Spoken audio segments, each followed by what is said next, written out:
तो हमारे सहयोगी ने राजौरी के एक चौक के हालात को बताया किस तरीके से वहां पे पुलिस फोर्स मुस्तैद है। तो राजौरी के एक ग्रामीण की भी स्थिति हमारे सहयोगी बता रहे हैं। वहां के ताजा हालात के बारे में हमारे सहयोगी अनुराग द्वारी बता रहे हैं। देखिए,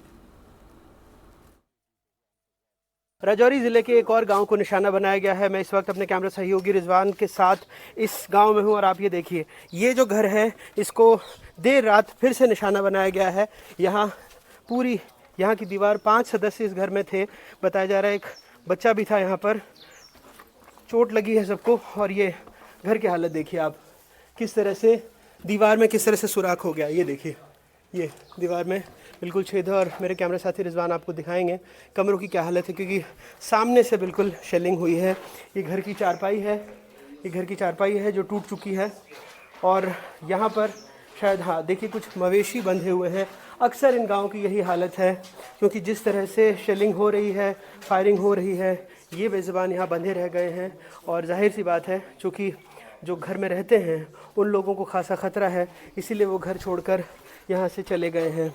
और यहाँ देखते हैं आस पड़ोस में भी कुछ लोग होंगे जिनसे बात करने की कोशिश रहेगी। आखिर देर रात को एक बार फिर से जो सीमा पार से फायरिंग हुई है और ऐसे में इन घरों को निशाना बनाया गया है। चुन चुनकर इसके आसपास में भी राजौरी ज़िले के कुछ और घरों को निशाना बनाया गया था। अशोक जी हमारे साथ हैं। अशोक जी, क्या हुआ था आपके? शायद ये भांजे का घर है।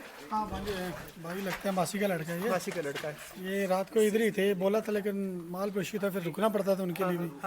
तो फिर रात को बहुत गोलाबारी हुई है। बहुत गोलाबारी। साहब ही नहीं, यहाँ पूरे गांव में ही पड़े हैं साहब। सबके मकान डैमेज है, आपके सामने विंडो मकान सब तोड़ फोड़ हुई है, बहुत ज़्यादा हुई है। कितने लोग रह रहे थे और अभी कहाँ हैं? किसी को ज़्यादा चोट तो नहीं आई? अभी कुछ हॉस्पिटल लेके गए हैं, तो कुछ ऐसे इधर उधर शिफ्ट कर रहे हैं सबको। तो सब बताने सारे शहरों के बुआ चाची इनके यहाँ पे रह रहे हैं। हाँ, बस ऐसे ही सारा ऐसे ही रह रहा है। कोई बुआ के, कोई चाची के, कोई मामे के। बस कोई ऐसा बंकर वंकर इस तरह का कोई इंतजाम नहीं कि शेलिंग में आदमी छुपे? इन्होंने दरअसल दिए थे बॉर्डर के ऊपर, यहाँ नीचे लोगों को गाँव में नहीं दिए थे।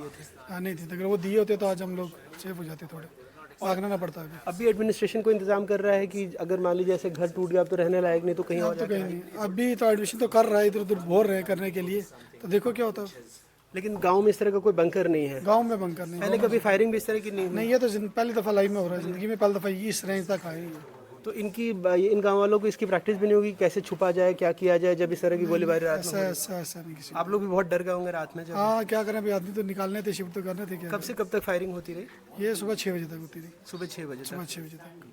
तो आप देखिए कि सुबह 6 बजे तक यहाँ पर फायरिंग होती रही और इस तरह से पूरा घर जो है तहस नहस हो गया है। जिस तरह से छत में दरार हुई है, सुराख हुआ है, और जिस तरह से दीवारें टूटी हैं, जाहिर सी बात है अभी ये घर रहने लायक नहीं है, क्योंकि लोग आएंगे तो डरेंगे। ऐसे में वैकल्पिक इंतज़ाम यहाँ के लोगों के रहने के लिए, खाने के लिए बेहद ज़रूरी है। हम इस गाँव का नाम सुरक्षा कारणों से नहीं बता सकते, लेकिन राजौरी ज़िले में ही है ये गाँव। और आप देख सकते हैं कि किस तरह से चुन चुनकर जी ये देखिए, ये जो घर का गेट है, मैं अपने कैमरा से रिजवान से कहूँगा आपको दिखाएं। देखिए घर का लोहे का गेट है, वो कहाँ जाके गिरा हुआ है। तो आप समझ सकते हैं कि क्या इम्पैक्ट रहा होगा, कितना शक्तिशाली ये धमाका हुआ होगा जो ऐसे लोहे का गेट नीचे जाकर गिर गया है। राजौरी ज़िले से अपने कैमरा सहयोगी रिजवान खान के साथ अनुराग द्वारी, NDTV।